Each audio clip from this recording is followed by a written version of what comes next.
नमस्कार, बहुत स्वागत है आपका डेली 24 भारत में। मैं हूं आपके साथ अनीता शर्मा। शुरुआत करते उत्तर प्रदेश की बड़ी खबरों से और बड़ी जानकारी आपको दे दें कि यूपी के मुख्यमंत्री योगी आदित्यनाथ आज शाम को करीब 5 बजे अपने सरकारी आवास 5 कालिदास मार्ग पर एक अहम बैठक करेंगे और इस बैठक में गौ सेवा आयोग के अध्यक्ष और संबंधित विभाग के अधिकारी शामिल होंगे। बैठक का मुख्य उद्देश्य राज्य में गौ संरक्षण की स्थिति की समीक्षा करना, गौशाला की व्यवस्थाओं को बेहतर बनाना और पशु कल्याण से जुड़ी योजनाओं के प्रभावित ढंग से चर्चा करना है।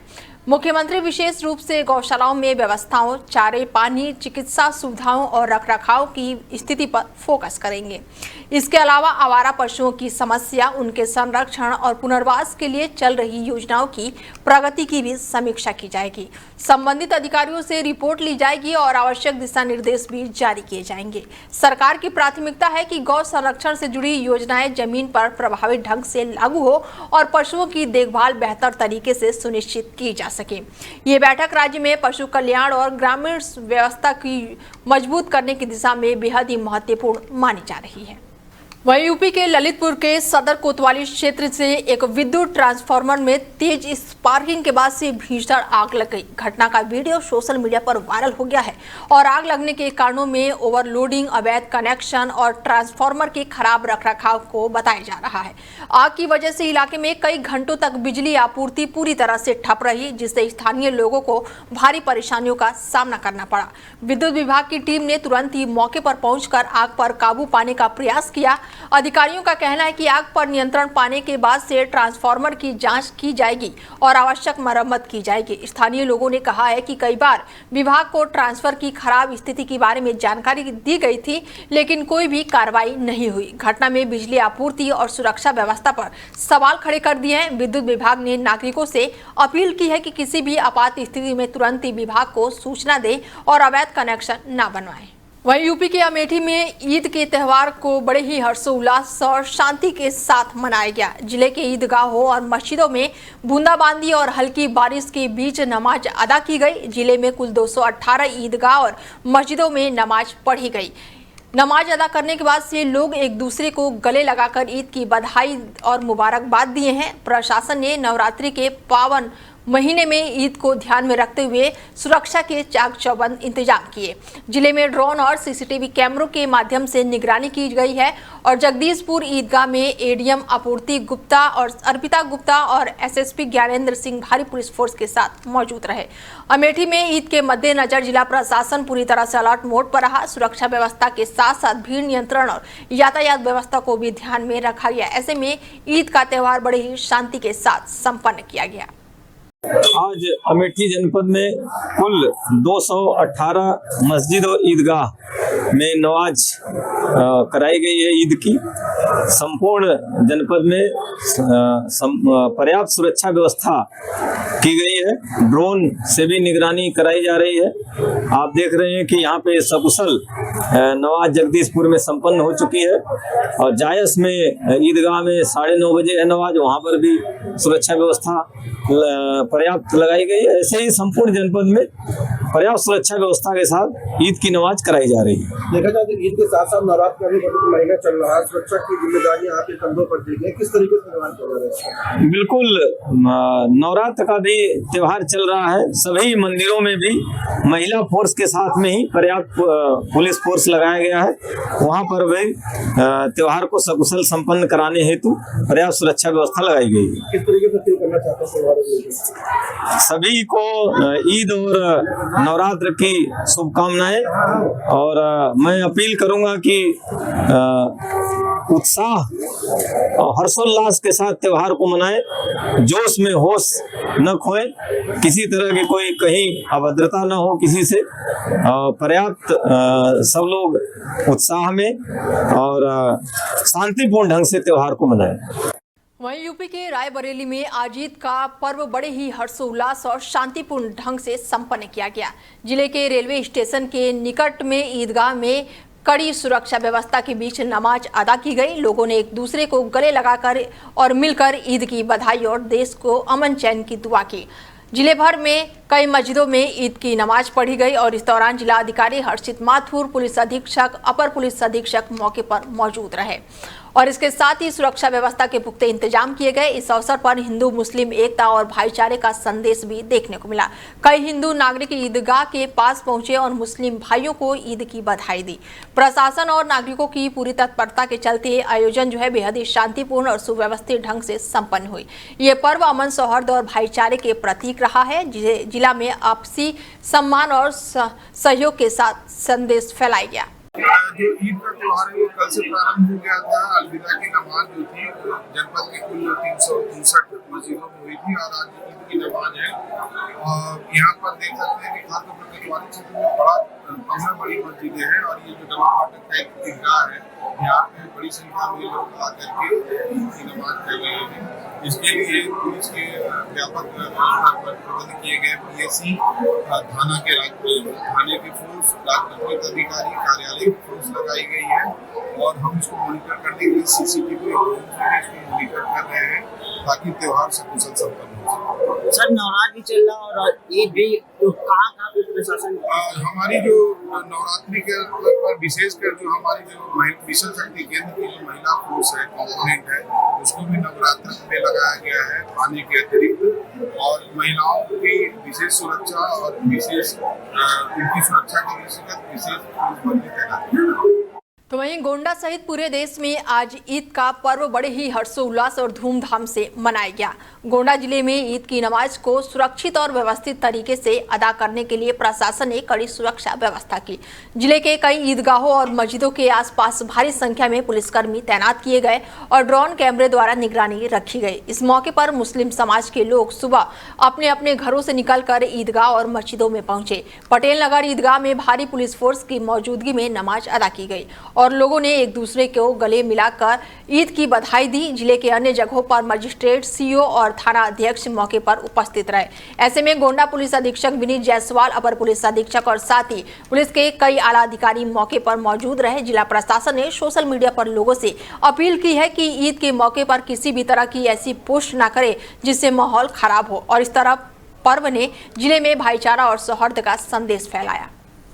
वहीं जिले में आज ईद की नमाज बेहद ही शांतिपूर्ण और सुव्यवस्थित तरीके से संपन्न हुई। जिले में सुरक्षा व्यवस्था को लेकर कई इंतजाम किए गए। खास करके संवेदनशील इलाकों में जामा मस्जिद सहित सभी प्रमुख ईदगाहों पर भारी पुलिस बल तैनात किए गए। सीसीटीवी और ड्रोन कैमरों के माध्यम से संवेदनशील इलाकों और ईदगाहों की निगरानी की गई ताकि किसी भी अप्रिय घटना से बचा जा सके। जिले में कुल 872 जगहों पर ईद की नमाज संपन्न हुई और इसके साथ ही मस्जिद और ईदगाह भी इसमें शामिल है। सभी जगह मजिस्ट्रेट और साथ ही RRF की जवान भी मौके पर तैनात रहे। ऐसे में कृष्ण कुमार बिश्नोई ने खुद ईदगाहों और आसपास के इलाकों की निगरानी की, नमाज अदा की गई और एक दूसरे को ईद की बधाई भी दी गई। इस तरह प्रशासन की सतर्कता और सुरक्षा व्यवस्था के चलते ईद का पर्व जिले में शांतिपूर्ण और भाईचारे के साथ संपन्न हुआ। संभल में ईद उल फितर के पर्व पर 765 मस्जिद और 117 ईदगाह जनपद संभल में उन सभी जगहों पे जो नमाज है वो अदा की जा रही है, अदा की जा चुकी है। जो मुख्य ईदगाह है ये संभल का, यहाँ पे नमाज है वो अदा की जा चुकी है। शांतिपूर्ण तरीके से सभी जगह पे जो ये पर्व है सभी लोग शांतिपूर्ण तरीके से मना रहे हैं और मैं उम्मीद करता हूँ कि सभी लोग कानून व्यवस्था बनाए रखने में जनपद संभल में सहयोग करेंगे। किसी भी प्रकार से शासन द्वारा दिए गए निर्देश हैं उनमें से कहीं भी किसी प्रकार का वायलेशन नहीं हुआ। जनपद संभल में ईद उल फितर के पर्व पर 765 मस्जिद और वहीं यूपी के अमेठी जिले में ईद का पर्व बड़े ही हर्षोल्लास और शांतिपूर्ण ढंग से मनाया गया। कस्बे की ईदगाह के पास ईद की नमाज के दौरान सांसद किशोरी लाल शर्मा, जिलाधिकारी और एसएसपी मौके पर उपस्थित रहे। जिले भर के कुल 218 ईदगाह और मस्जिदों में नमाज अदा की गई। नमाज जो है अलग अलग समय पर आयोजित की गई ताकि सभी लोग सुरक्षित और व्यवस्थित तरीके से शामिल हो सके। सुरक्षा के मद्देनजर भारी पुलिस बल तैनात किए गए और महिला पुलिस फोर्स भी उपस्थित रहे। ईदगाहों और संवेदनशील क्षेत्रों में ड्रोन कैमरों और सीसीटीवी के माध्यम से निगरानी रखी गई ताकि किसी भी अप्रिय घटना से बचा जा सके। शांतिपूर्ण त्योहार जो है वो संपन्न हुआ। प्रशासन और नागरिकों की सतर्कता के कारण अमेठी में ईद का पर्व बड़े ही भाईचारे और सुरक्षा के साथ संपन्न हुआ। से भी मैं सबको मुबारकबाद देता हूँ क्योंकि यहाँ सोनिया जी, राहुल जी, प्रियंका जी, क्योंकि वो आपके परिवार की सदस्य हैं, ठीक है। मैं तो यहाँ का सेवक हूँ, तो हम लोग की मुबारकबाद आप वहाँ देंगे। हाँ, तो सबको उनकी तरफ से भी मुबारकबाद और इनकी तरफ से मैं उनको भी मुबारक धन्यवाद। वहीं यूपी के पीलीभीत में ईद का पर्व बड़े ही शांतिपूर्ण तरीके से संपन्न हुआ। जिलाधिकारी और पुलिस अधीक्षक मौके पर उपस्थित रहे।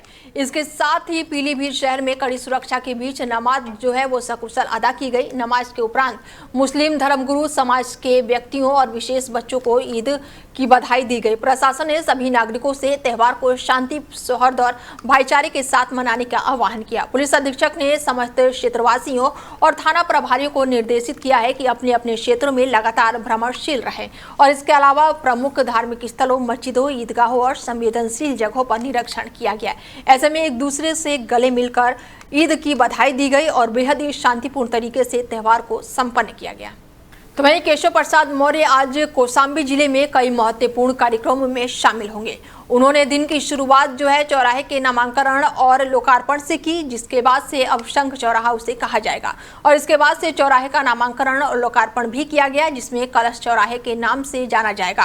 कार्यक्रम के बाद से डिप्टी सीएम विभागीय अधिकारियों के साथ बैठक करेंगे, जिसमें जिले के विकास और प्रशासनिक मामलों पर चर्चा होगी और इसके बाद से वो भगवान परशुराम, अवंतीबाई लोधी और वीरांगना उदा देवी संत महाराज के गौरव प्रतिमाओं का अनावरण भी करेंगे। वहीं लखनऊ में आज ईद का त्यौहार बड़े ही हर्षोल्लास और धूमधाम के साथ मनाया गया। जिले के मुसलमानों ने सुबह अपने घरों और ईदगाहों में नमाज अदा की और एक दूसरे से गले मिलकर ईद की बधाई दी। घर घर में मीठे पकवान जैसे सवैयां, दही, फूले और विभिन्न प्रकार की मिठाइयां बनाई गई। छोटे बड़े सभी अपने क्षेत्र में एक दूसरे को मिलकर ईद का उत्सव मना रहे हैं। खास करके छोटे बच्चों को बड़े बुजुर्ग ईदी देकर खुशियां बांट रहे हैं और इस तरह परिवार और समाज में भाईचारा और प्रेम का माहौल बना हुआ है। देश में जंग जैसे हालातों के बावजूद भी लखनऊ में ईद के बड़े पर्व जो है बेहद उत्साह के साथ मनाया गया। प्रशासन ने शहर में शांति और व्यवस्था बनाए रखने की अपील की। मौजूद हैं उत्तर प्रदेश की राजधानी लखनऊ में आज जो कहा जाए ईद का त्योहार है बहुत ही हर्ष उल्लास से मनाया जा रहा है। आप मेरे पीछे देख सकते हैं ये रूमी गेट का दरवाजा है, यहाँ पे तमाम मुस्लिम भाई हैं जो ईद मनाने आए हैं। तो आइए जानते हैं क्या विशेषता है। भाई साहब क्या नाम है आपका? अरे मोनिस भाई, आज ईद का त्योहार है तो आप कैसे मनाने वाले हैं आज? बेसिकली हमारा क्या होता है कि ईद वाले दिन हम सबसे पहले नमाज के लिए उठते हैं, हमारा मेन है ईद की नमाज के लिए, मतलब घर से लौट कर आ रहे हैं नमाज पढ़ के। इसके बाद अभी हम घर जाएंगे, इसके बाद में घर वालों से ईद वगैरह मिलेंगे और मतलब अपनी फैमिली से हम ईद कलेक्ट करते हैं और देते हैं अपने भाई बहन छोटे बड़ों को। फिर हम रिलेटिव्स के जाते हैं जहाँ पे और रही बात तो हम इसको एंजॉय करते हैं। हम लोग क्या काफ़ी चीज़ें बनती हैं, खीर खोरमा है, सिवई है मेन जो हमारा ईद का होता है और काफ़ी हमारे फ्रेंड्स होते हैं जो जिनके घर हम जाएंगे जिनको हम बुलाएंगे, इनवाइटेड है। सो इसकी आज ये त्योहार अभी कितने समय और चलने वाला है? 3 दिन में क्या चीज आप बनाते हैं, क्या चीज बुलाते हैं, कैसे क्या मतलब विशेषताएं इसकी? आज नमाज पढ़ते अभी आएंगे और घर जाएंगे और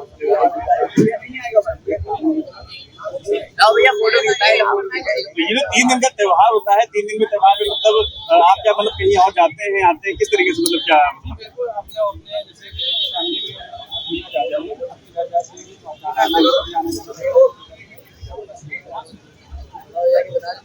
तो इस बार जो ईद रहेगी, इस बार आपको मतलब कितना खुशी है और क्या, क्योंकि बाहर देशों में जो जंग के हालात बने हुए हैं, जो जंग चल रही है, उसको लेके आपको क्या कहना है?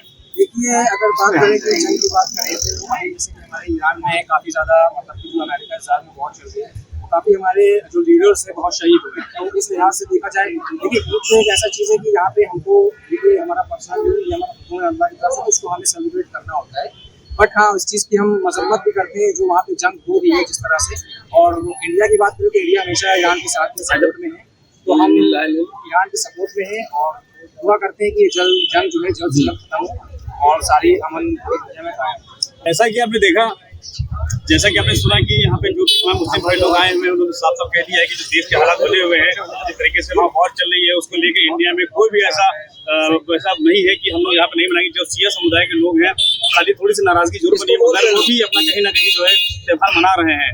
अब देखना ये होगा कि आगे भी क्या कुछ हो सकता है देश के लिए और क्या आगे कार्रवाई होने वाली है दूसरे देशों पे के लिए, और जानकर जुड़े रही। तो वहीं कोसी कला में ब्रज के विख्यात गौरक्षक संत चंद्रशेखर की हत्या की खबर ने क्षेत्र में शोक और चिंता फैला दी।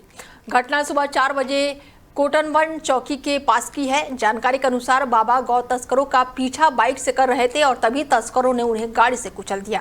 घटना में एक मुस्लिम युवक की मौके से ही उसे पकड़ लिया गया, जबकि 3 अन्य हत्यारे जो है वो भागने में सफल रहे। बाबा के निधन की खबर मिलते ही क्षेत्र में शोक की लहर दौड़ गई। स्थानीय लोग और गौ रक्षक घटनास्थल पर एकत्रित हुए और सुरक्षा और जांच की मांग की। बाबा के पार्थिव शरीर को कोसी में गौशाला लाया गया। सैकड़ों गौरक्षक और श्रद्धालु उनके अंतिम संस्कार और श्रद्धांजलि देने के लिए जुटे। प्रशासन और पुलिस ने मामले की जांच शुरू कर दी है और फरार आरोपियों की तलाश में दबिश दे रही है। घटना न केवल स्थानीय समुदाय में चिंता पैदा कर रही है, बल्कि गौरक्षकों में भी आक्रोश फैलाया है।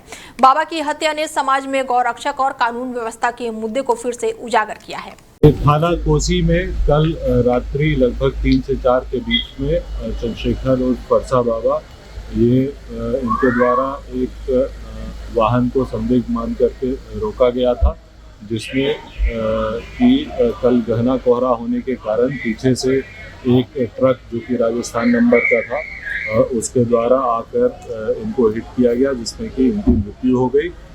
जो कंटेनर इनके द्वारा रोका गया था उसमें किराने का सामान पाया गया और जो ट्रक पीछे से आया राजस्थान नंबर का उसमें तार लदे हुए थे। जो ट्रक है उसके चालक और परिचालक दोनों अलवर राजस्थान के रहने वाले हैं और ट्रक दुर्घटनाग्रस्त हुआ और चालक भी चोटिल हुआ है, जो कि उपचाररत है। इसमें गौ तस्करी की किसी प्रकार की बात नहीं आई है। जो कुछ लोग इस घटना को लेकर के इकट्ठे हुए थे और उनके द्वारा थाना छाता में जाम लगाया गया व पथराव किया गया। आवश्यक बल प्रयोग करके जाम खुलवा दिया गया है। अग्रिम वैज्ञानिक कार्रवाई की जा रही है। तो वहीं यूपी के रायबरेली क्षेत्र में ओम आइसक्रीम फैक्ट्री में करंट लगने से 16 साल के किशोर नितिन की दर्दनाक मौत हो गई। घटना गांव के रहने वाले नितिन के साथ हुई है, जो कि फैक्ट्री में बर्फ लाने गया था। खबरों की माने तो फैक्ट्री में दौड़ा करंट नितिन की जान को ले गया। दोनों भाइयों में छोटा नितिन था और उसकी अचानक ही मौत ने पूरे परिवार को स्तब्ध कर दिया। फैक्ट्री की कथित लापरवाही ने एक मासूम की जिंदगी छीन ली और घर में मातम पसर गया। सूचना मिलते ही पुलिस मौके पर पहुंची और किशोर के शव को पोस्टमार्टम के लिए भेज दिया। फैक्ट्री में सुरक्षा मानकों और कर्मचारियों की सुरक्षा व्यवस्था को लेकर पुलिस जांच में जुटी हुई है और इस हादसे ने न केवल परिवार में कोहराम मचा दिया है, बल्कि स्थानीय लोगों में भी फैक्ट्री के संचालन और सुरक्षा नियमों को लेकर चिंता बढ़ा दी है। प्रशासन ने मामले की गंभीरता को देखते हुए फैक्ट्री की सुरक्षा और मानकों की जांच के आदेश दिए हैं।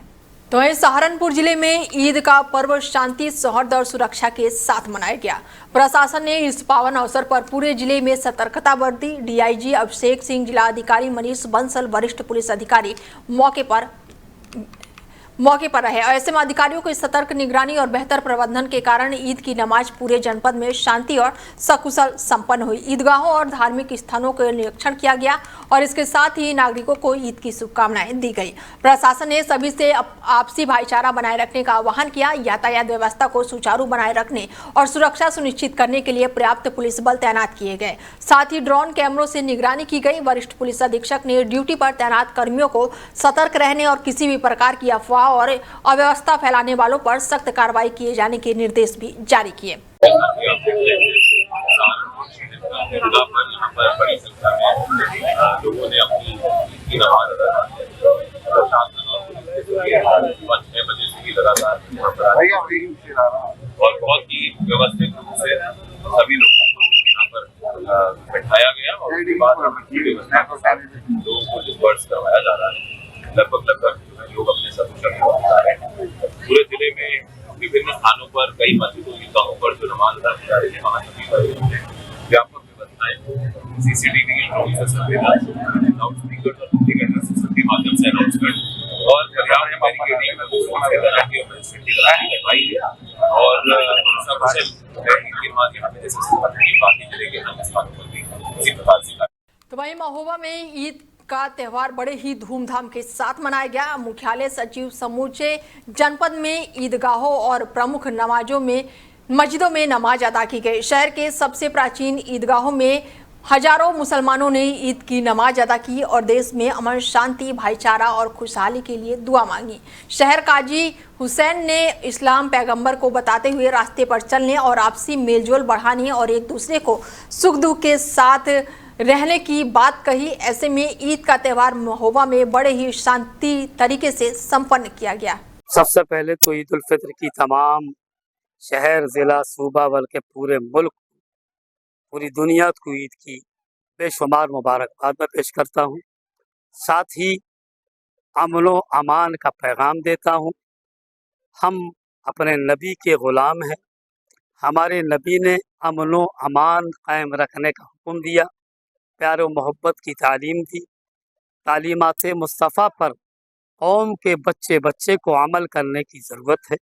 रब से दुआ है कि मौला हमारे मुल्क, हमारे सूबे, हमारे वतन अज़ीज़ से हमें जितनी मोहब्बत है, मौला ऐसी ही मोहब्बत हमेशा जारी और सारी फरमा। हमारा जज्बा इसार है कि अगर हमारे वतन पर कभी भी कोई हर्फ आया तो हमारी कौम का बच्चा बच्चा अपने वतन पर कुर्बान होने का जज्बा रखता है। जहाँ अपने वतन पर हम कुर्बान होने का जज्बा रखते हैं और कुर्बानी का जज्बा का पैगाम देते हैं, वहीं अपने मज़हब पर भी कुर्बान होने का हम जज्बा रखते हैं।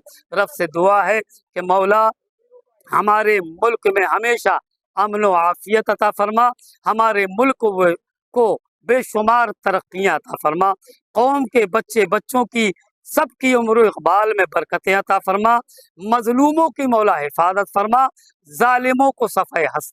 वहीं यूपी के सीतापुर से बड़ी खबर जो है वो निकलकर सामने आई है। शहर कोतवाली क्षेत्र के गंगाधर मिश्रा मोहल्ले में एक ही परिवार के 3 लोग कुट्टू के आटे की पकौड़ी खाने के बाद से अचानक से ही बीमार हो गए। इसमें रिटायर्ड स्वास्थ्य पर्यवेक्षण भी शामिल है। खबरों की माने तो पकौड़ी खाने के कुछ ही देर बाद तीनों के पेट दर्द हुए, उल्टी हुई और बेचैनी के शिकार हुए। परिजनों ने तुरंत ही उन्हें नजदीकी अस्पताल में भर्ती कराया। मरीजों का जहां पर इलाज जारी है और इस घटना से मोहल्ले में हड़कंप मचा हुआ है। प्रशासन और स्वास्थ्य विभाग ने मामले की गंभीरता को देखते हुए तुरंत ही कार्रवाई शुरू कर दी। मैं Sushil Kumar Mishra, retired health supervisor, ने कल व्रत में कुट्टू के आटे से बनी पकौड़ी तथा पूरी खाई थी। पकौड़ी और पूरी खाने के बाद आधा घंटे के बाद मुझे पेट में ऐंठन महसूस हुई और उसके बाद जो है उल्टी शुरू हो गई। उल्टी होने के बाद 4-5 दस्त आए। चूँकि मेरी पत्नी ने बाजार से कुट्टू का आटा खरीदा था और मेरे साथ ही मेरी छोटी लड़की दिव्यांशी और पत्नी दोनों ही बीमार हुई।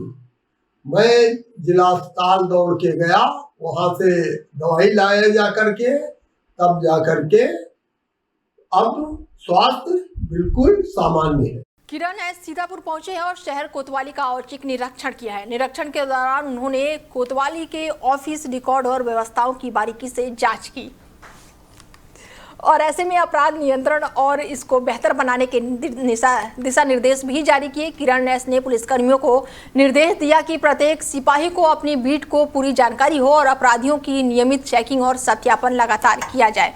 उन्होंने विशेष रूप से जेल से बाहर आए अपराधियों को और बेल पर छूटे अपराधियों पर निगरानी रखने का आदेश भी दिया है। त्योहारों के मद्देनजर आईजी ने साफ किया है कि किसी भी तरह की लापरवाही बर्दाश्त नहीं की जाएगी। खाली चेक किया जा रहा है ऑफिस प्रबंधन को और मजबूत बनाने के लिए। इस संबंध में इसकी जो रिव्यू लिया गया है, क्योंकि अभी जो पहले से थाने में जो चल रहा है वही चीज़ है, पर उसको एक नए रूप से नए नज़रिए से देखा जा रहा है। तो इस संबंध में कुछ इंस्ट्रक्शंस पारित किए गए थे। क्या किस स्तर कहाँ तक इनकी अनुपालन हो रहा है और कहाँ तक अपने स्टाफ, इसलिए सारे स्टाफ से भी बात की, प्रभारियों से ही नहीं, कहाँ तक ये उतना उसको एक्सेप्ट कर पाया और उसको अमल में ला रहा है, इसको देखना था। हरदोई में भी आपने 2 थानों का निरीक्षण किया, टड़ियावा भी था उसमें, सीतापुर भी आया, क्या निकल के आया? कुछ किसी थाने में कोई गड़बड़ी? देखिए, ऑफिस प्रबंधन को लेकर के मेन था और कल की त्योहार के संबंध में बातचीत करनी थी, तो वही था, उस संबंध में बातचीत हुई। गड़बड़ी बोला जाए कि देखो, थाने की नियमित रूप से निरीक्षण करो तो रजिस्टर सब एक एक करके देखना है। ये मोटा मोटा ये है कि थाने में जो नियमित रूप से बीट आवंटित हो और सबको उस अपनी बीट के बारे में जानकारी हो, अपराधियों की नियमित रूप से चेकिंग हो और नियमित रूप से उनकी सत्यापन हो और बेल में छूटे अपराधी और जेल से छूटने वाले अपराधियों पर एक नज़र होनी चाहिए। ये कार्रवाई बेसिक पुलिसिंग का है, ये होते रहे। फिलहाल खबरें लगातार जारी है, बने रहिए आप हमारे साथ और देखते रहिए DIL 24 भारत। नमस्कार।